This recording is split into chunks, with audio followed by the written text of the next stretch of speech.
3. Welcome to Mobile Legends. Welcome to TLPH versus RSG. Leo and Naisu bringing you the action. You expect to see 1-1 today? You know, I didn't, and I appreciate the whole bring it a fangirl moment for 1-1 because I am still happy, man, that we are in week 7 and we still have these heroes popping up, like different heroes.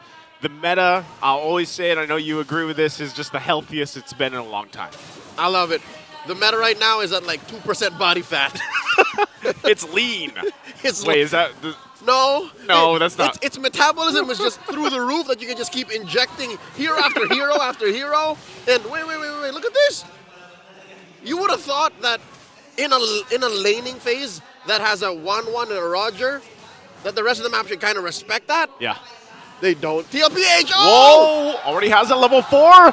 Waited as well for that, and Aqua's going to get taken out. Zyda, early kill, first blood.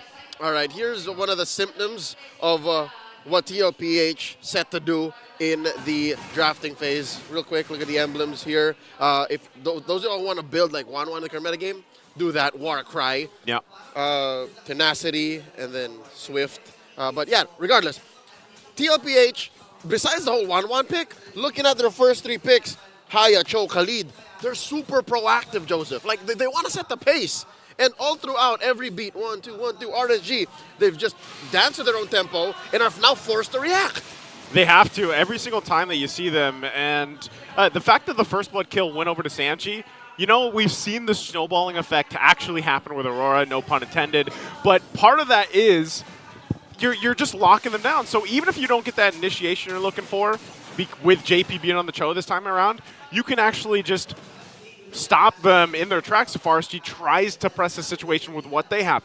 And the fact that we have to say Nibor's best performances so far in Season 14 has typically been on the Edith. Yeah, for sure. They're almost synonymous with each other. And now a fight's breaking out. It's going to break out. JP trying to zone out Irad a little bit further here. And now Sanford jumping in as well. Still going for it. Sandstorm comes in from Aqua. They get frozen down with a Frigid Glacier. Nibor will pop the Primal Wrath, but he gets kicked and taken out of the picture as Sanford picks up a kill, looking for possibly some more damage, but Light and Irad will have to go back to base. Between sand, snowstorms, and swift kicks, I don't know what RSG has to do to get out of those pits and those fights with a dub. All right, 2-0, 1,000 gold in a turtle, the Team Liquid Philippines' name.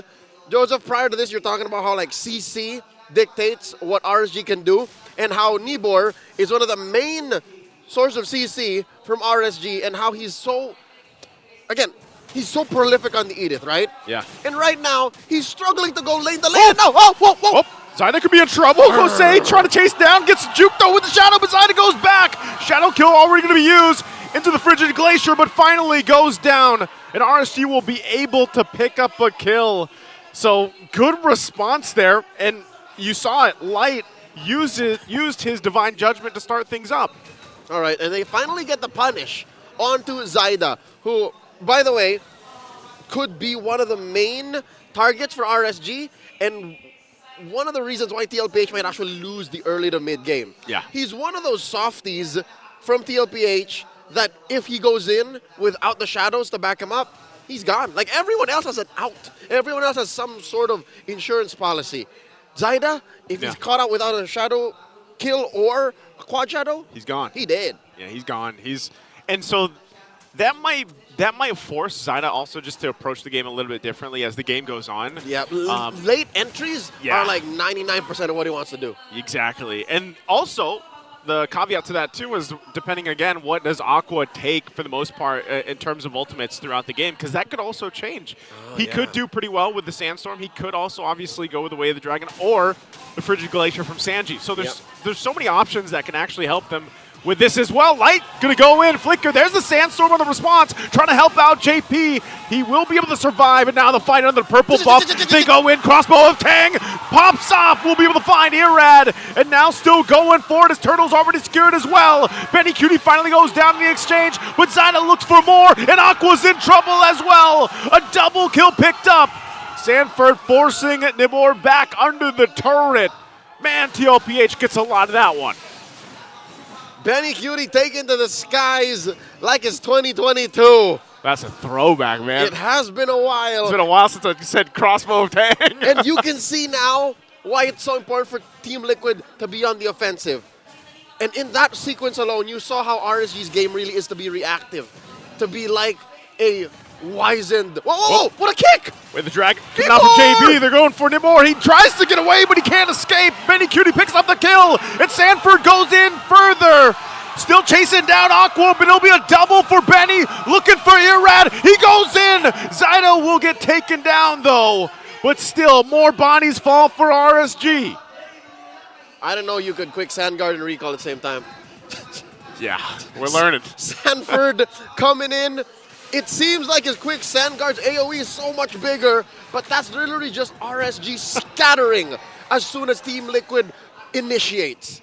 JP's kicks, sure, it could be a catalyst to a huge fight, but at the end of the day, either one works for the other. Yeah. A zoning ult from Sanford could lead to a perfect kick from JP. From JP, And then eventually, whoever's left out gets hit by the Frigid Glacier. It's ridiculous. And then Benny and Zyda clean up. That's why in the beginning of the game, I was like, man, the crowd control, the CC from TLPH's lineup is pretty devastating, especially in the sense that just a Raging Sandstorm alone, like your initial reaction is disperse. Right. So RSG, when they want to clump up or fight up and follow through with whatever Nibor's doing or Light, a Sandstorm is sometimes enough where you're just like, yeah, we're gonna split from this and not get hit, you know, and that seems to be an issue. Forget about it. Forget about it. We see it. Oh, Sanford walking Sanford, a three. He's gonna get Divine Judgment pulled in, trying to stay alive, and he does because he's able to Sandstorm on out of there. And now Nibor cut off from the team as he falls. As we were just talking about it. That's literally a got him moment. Nibor got. And what's crazier is Sanford walked away like nothing happened. He literally rode on the Sandstorm away. And nothing did happen. He's fine. And now the last turtle of the game going to be secured as well for TLPH. All right. That's all three. Score. Oh, Light. Oh, Light's still going to be alive. Frigid Glacier already dropped down. Fine. Might just have to disengage, but they are going to focus on the Tier 1 turret mid lane. All right. I'm curious. What is on this young man? What is Sanford playing? He just picked up his tough boots here, who now he's building a roam onto. So he's transitioning into being a secondary support. What does he have? I'm pretty sure it's all tank items. It's got to be. We got to see. Because we also saw, like when we saw the Khalid in Game 1. It was all tank. It was all tank. Yeah. Sanford's also. It was an MVP winning performance, if I'm not mistaken. Also was all tank. You see what happens? Like, this is all for the purple buff, right? And that's going to be the effect the entire game. Sandstorm, disperse. Sandstorm, disperse. So RSG, they got to come up with an answer for that because, like you said, you know, he's at this point where if he does go all tank, like he's tanky enough, he can heal enough from that too. And, you know, meanwhile, while you're sitting there trying to fight them, you're getting all the weak points hit, and Benny Cutie will just get the airtime that he's looking for. And, you know, even with Winter Crown's changes and possibly a Wind of Nature being built up by Kusei, it doesn't matter. Like, they can time that out.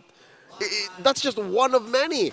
And check it out. The last time we saw 1-1 played in MPL Philippines was in the playoffs of Season 12 by Benny as well. He's played it 17 times all throughout his career with a 53% win rate. All right. Is that the name of his kid, by the way? His daughter? A nickname. Nickname. Yeah. Sorry. I was going to say nicknamer. So I know he Season calls him 12 means early 2023. So this is off of the height of it in early 2022. All throughout 2022. All throughout 2022, yeah. So that was the last time. So that's what I said. Throwback Fridays. Huge. Flashback Friday. Flashback Friday. That's what they call it. Hashtag Flashback Friday. No, hold on. There's go. a Divine Judgment going to pull JP again. And JP's even alive. Irad already went down in the exchange, and now they're going a little bit further as Nobor gets taken out. But Benny Cutie, just look how fast he's moving.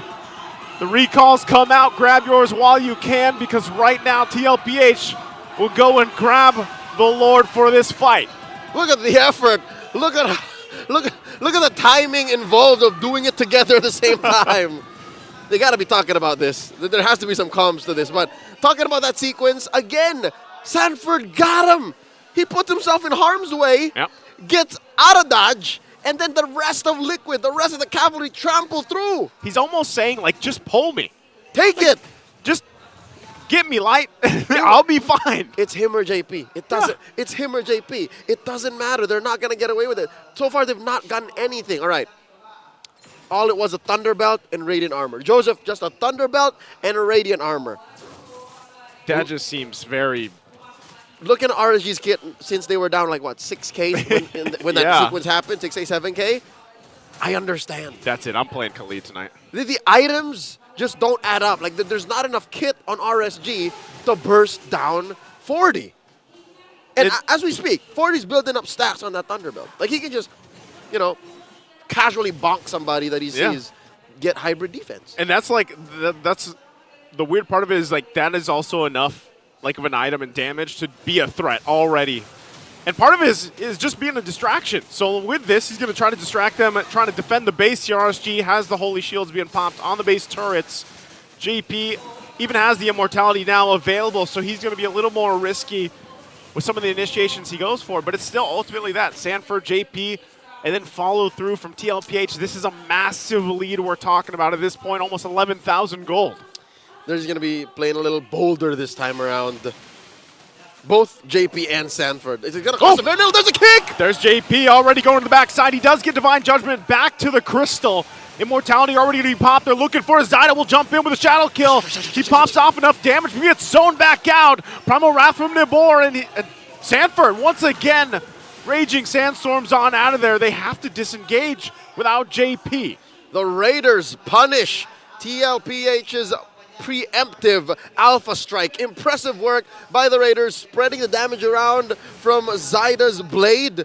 And, of course, could have sworn JP was going to get away with it. Yeah. But if you have, you know, 2 turrets raining down heavenly fire on you, it's very hard to get away. It's very hard to survive even that. So right now, not out of the woods just yet, but we've proven that maybe, just maybe, RSG can actually come back. And here we go. He was trying to get back to base, but Nibor, he'll just get stopped from recalling back to base and just get taken out. Is that a communications breakdown? It has to It be. looks like RSG wasn't sure if they're backing off. It was just an odd place also to just kind of get to that point and then be like, yeah, let's call it off, get back to base. So, you know, Nibor will be back for the defense. I don't know if they're actually going to get in position for contesting this Lord, though. But long and short of it, they couldn't afford a death like that. Yeah. That was the equivalent of saying goodbye to someone and walking in the same direction. It's Exactly. like, wait. I thought you were leaving. What was that? And then eventually Nibor falls. So with that said, it results in a free Lord for Liquid. Not as if RSG could have contested, for sure, right? But to consider that that major slip-up did not help at all in RSG's comeback. Now they got to do it again. Now they got to bait JP with a kick, force 40 to come in, and then hit him with a D. I don't know. I don't know. It's too many boxes you got to check almost. Luckily, Immortality is off of cooldown for JP. Yep. And 40 doesn't have an Immortality yet. He's on his way to a winner crown, but here we go. This is a Lord marching in. We'll see if they're able to pull it off. Once again, Lord's going to be worked on. Mid-turret goes down here on the base top next. RSG will have a fully exposed base to defend as they're huddled around the Crystal. TLPH massively, 13,000 gold at this point. Sanford picking up the winner's crown. They're just waiting for the waves to push in here, staring down at RSG Philippines while the waves from top and bottom crash in. And there's the sandstorm coming in into the frigid glacier. Winter crown already popped as well, still holding on, trying to clear the lanes out. JP will jump in, gets the kick on Light, and the follow through comes through. Shadow kill to the backside, even with the fountain, won't be able to save them as the Crystal is worked on from TLPH, and the flexes come out and they go for it. As all Kusei can do is stare at the emotes as the series